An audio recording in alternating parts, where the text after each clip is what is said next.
नमस्कार, आप देख रहे हैं ऊर्जाधानी न्यूज और मैं हूं आपके साथ पूर्वी राय।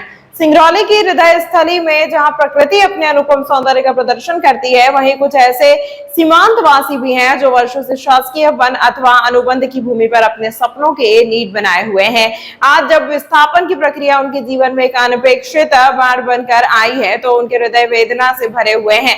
यह देखकर उनका मन अत्यंत क्षुब्ध है कि इस विभीषिका में पट्टेदार बंधु भी अपनी जड़ों से उखड़ रहे हैं और वे भी उसी असहनीय पीड़ा का सामना कर रहे हैं। ऐसी विषम परिस्थिति में उनके साथ दोहरे मापदंड का अवलंबन करना किसी भी न्यायप्रिय मन को कचोटने वाला प्रश्न है।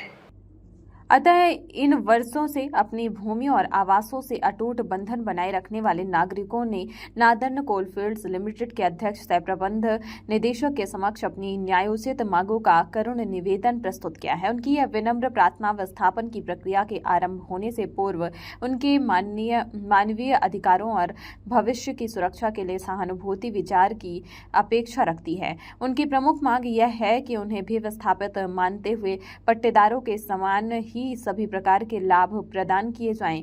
यह तर्कसंगत अपेक्षा इसलिए भी महत्वपूर्ण है क्योंकि दोनों ही वर्ग विस्थापन की त्रासदी का समान रूप से सामना कर रही हैं। इसके अतिरिक्त शासकीय वन भूमि एवं अनुबंधित भूमि पर निर्मित उनके आसियानों के स्वामियों के लिए 15 लाख रुपए की सम्मानजनक राशि की प्रार्थना की गई है। यह राशि उन्हें नए सिरे से जीवन की शुरुआत करने में कुछ संबल प्रदान करती है। प्रत्येक परिवार के सभी पात्र सदस्यों के लिए 15-15 लाख की आर्थिक सहायता की मांग उनके भविष्य को सुरक्षित करने की दिशा में एक महत्वपूर्ण कदम है। यह सहायता उन्हें शिक्षा, स्वास्थ्य और जीविका के नए अवसर तराशने में सक्षम बनाएगी। उनके आवासों के संपूर्ण क्षेत्रफल का उचित सोलेसियम प्रदान करने की याचना उनकी भावनात्मक और भौतिक क्षति की पूर्ति की दिशा में न्यायोचित कदम है, क्योंकि वर्षों से जुड़ाव और निर्माण को अचानक छोड़ना एक गहरा आघात होता है। एक मुफ्त विस्थापन भत्ते की वर्तमान राशि 5 लाख को बढ़ाकर 10 लाख करने का अनुरोध उनकी तत्कालिक आवश्यकताओं और नए स्थान पर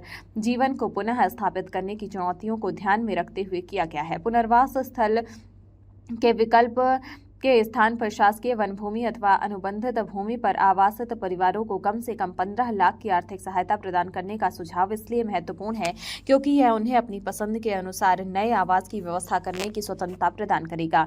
इन सबसे बढ़कर 18 वर्ष से कम आयु के बच्चों को भी प्रोत्साहन राशि प्रदान करने की मार्मिक अपील की गई है, ताकि उनका भविष्य की भी सुरक्षित रहे और विस्थापन की छाया उनके बाल मन पर गहरा प्रभाव न डाले। अनुबंध की भूमि पर निर्मित आवासों के मुआवजे की संपूर्ण राशि सीधे भवन स्वामी के खाते में हस्तांतरित करने का आग्रह पारदर्शिता और न्याय सुनिश्चित करने की दिशा में उठाया गया एक महत्वपूर्ण कदम है। यह सर्वविदित है कि ये सीमांतवर्ती वासी सदैव विवादों से दूर रहकर शांतिपूर्ण जीवन व्यतीत करते आए हैं। वे शरीफ, गरीब, शोषित, वंचित और वनवासी लोग हैं जिनकी शालीनता को उनकी दुर्बलता नहीं समझा जाना चाहिए। उनकी न्यायसंगत मांगों को स्वीकार कर उन्हें कार्यरूप में परिणत करना न केवल मानवीयता का परिचय देगा बल्कि विस्थापन की प्रक्रिया को भी सुगम बनाएगा। यदि उनकी इन उचित मांगों को अनदेखा किया गया तो विस्थापन की यह निश्चित रूप से अत्यंत कठिन और कष्टमय हो जाएगा। खबरों में फिलहाल इतना ही। बने रहे ऊर्जाधानी न्यूज के साथ।